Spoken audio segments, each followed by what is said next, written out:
على رسوله الكريم أما بعد قال الله تبارك وتعالى في القرآن المجيد أعوذ بالله من الشيطان الرجيم بسم الله الرحمن الرحيم إنك لعلى خلق عظيم محترم بزرگوں دینی بھائیوں السلام علیکم ورحمۃ اللہ۔ اب یہی میں نے آپ کے سامنے کلام پاک کی تلاوت کی ہے جس میں اللہ عز و جل نے حضور اکرم صلی اللہ علیہ وسلم کے ایک وصف کا بیان کیا ہے کہ محبوب صلی اللہ علیہ وسلم ہم نے آپ کو بلند اخلاق کا پیکر بنا کر بھیجا ہے۔ چنانچہ حضور پاک صلی اللہ علیہ وسلم کی حیات طیبہ میں آل کریم کے اخلاق کے نمونے ملتے ہیں۔ آپ صلی اللہ علیہ وسلم نے امت کو حسن اخلاق کی بہت زیادہ تعلیم بھی فرمائی ہے۔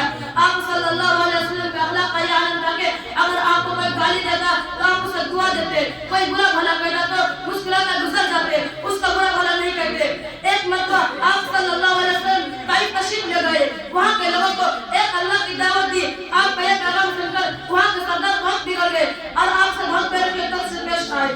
جب آپ واپس ہونے لگے تو شریر اور بدماش بچوں کو آپ کے پیچھے لگا دیا کہ انہوں نے آپ پر اتنا پتھر پھینکا کہ جس میں ادھر سے خون جاری ہو گیا اور جوتے مبارک خون لطر ہو گئے۔ آخر آپ صلی اللہ علیہ وسلم نڈھالوں پر ایک باغ میں بیٹھ گئے۔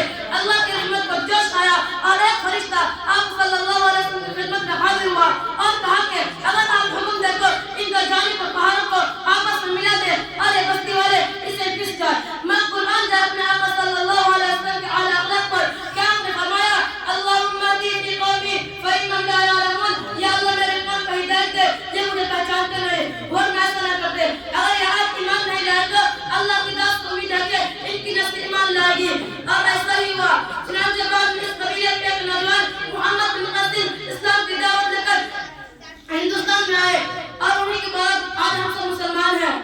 الہی رحم کر کہ سارے طائف کے مکینہ پر، الہی رحم کر کہ سارے طائف کے مکینہ پر، الہی پھول ماری پتھر برسا زمین پر، جہالت ہی نہ رکھا ہے صداقت کے خلاف ان کو، جہالت ہی نہ رکھا ہے صداقت کے خلاف ان کو، بیچارے بے خبر انجان ہے کر دے معاف ان کو۔ اسی طرح ایک بڑھیا کا واقعہ آگیا آپ صلی اللہ علیہ وسلم پر روزانہ پورا کرکٹ پھینک دیتی تھی مگر آپ صلی اللہ علیہ وسلم کچھ نہ کہتے، خاموش سے گزر جاتے۔ ایک دن وہ بیمار پڑی تو آپ صلی اللہ علیہ وسلم اس کے بارے میں دریافت کیا۔ بیمار کی خبر پا کر آپ صلی اللہ علیہ وسلم بڑھیا کی یاد کیا تشریف لے گئے۔ جب بڑھیا نے آپ اپنے پاس دیکھا تو روزہ کر معافی مانگی اور اسی وقت ایمان میں داخل ہو گئی۔ آپ دشمن اسلام نے یہ غلط خبر پھیلا رکھی ہے کہ اسلام تلوار کی زور سے پھیلا ہے مگر حقیقت یہ ہے کہ اسلام حسن اخلاق سے پھیلا ہے۔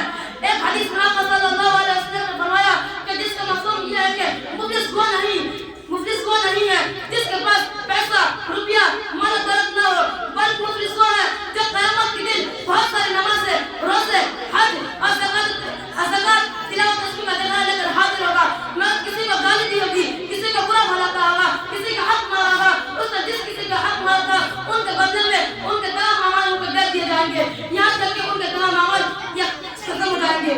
یہ حدیث ہم کو اس بات کی طرف متوجہ کرتی ہے کہ ہم بندوں کے حقوق کا اور اپنے اخلاق و معاملات کا بہت زیادہ خیال رکھیں اور اپنی طرف سے کسی کو تکلیف نہ ہونے دیں۔ جہاں تک ہو سکے لوگوں کے ساتھ بھلائی کرنے کی کوشش کریں تاکہ ہمارے نیک اعمال ہمارے پاس محفوظ رہے۔ اگر کسی کو ہم سے کوئی تکلیف پہنچی جائے تو فوراً اس سے معافی مانگ لے کہ زندگی کا کچھ بھروسہ نہیں، نہ جانے کب موت آ جائے اور ہم معافی نہ مانگ سکے۔ اللہ سے دعا ہے کہ ہم نے جن لوگوں سے جو بداخلاقی کی ہے ان کو معاف کرے اور ہم کو معافی مانگنے کی توفیق عطا فرمائے اور آئندہ یہ عزم کریں گے کسی کے ساتھ برا سلوک نہیں کریں گے۔ انہی چند باتوں پر اپنی تقریر ختم کرتا ہوں۔ وآخر دعوانا الحمدللہ رب العالمین۔